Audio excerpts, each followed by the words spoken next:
Ја поздравуваме одлуката на националните институции да ги суспендираат сите исплати од ИПАРД 3 програмата додека не се разјаснат околностите. Велат од мисијата на Европската унија за Телма по апсењето на директорот на Агенцијата за финансиска поддршка во земјоделството Илија Стоилев за земање на мито.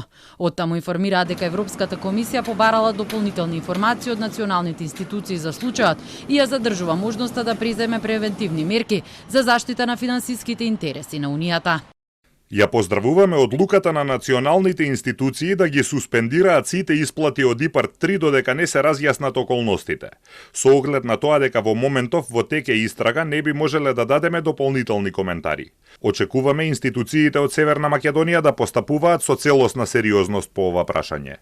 ЕУ останува посветена на обезбедување поддршка за фармерите, земјоделството и руралните области, доколку средствата од ЕУ се обезбедени соодветно.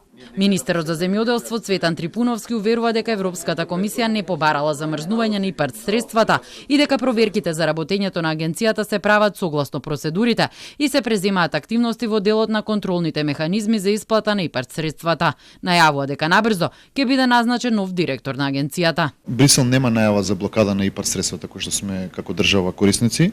Напротив, нашата борба против корупцијата која што ја водиме во моментов и дополнителните проверки кои што ги правиме во самата агенција за незиното работење се силно поздравени од страна на Брисел, затоа што само на тој начин ќе можеме да бидеме како држава исправни да работиме сите по согласно закони и процедури. Од СДСМ пак тврдат дека во петокот од страна на Националниот координатор за авторизација преку механизмот за суспендирање на плаќања е донесена и дистрибуирана до македонските власти одлуката за суспендирање на ИПАРД 3 програмата. Одлуката стапила на сила веднаш на неопределено време се до исполнување на одредени услови и акцијски планови. Оваа суспензија опфаќа целосен прекин на исплатите кон земјоделците и компаниите кои што веќе имаат склучени договори и веќе реализираат инвестиции од оваа програма, потпишување на нови договори и превземање на финансиски обврски од платежната агенција, како и објавувањето на нови јавни повици. Трипуновски ги демантира и обвинувањата на СДСМ дека е поврзан со случајот бидејќи неговата соработничка Јасмина Костадинова е меѓу осомничените.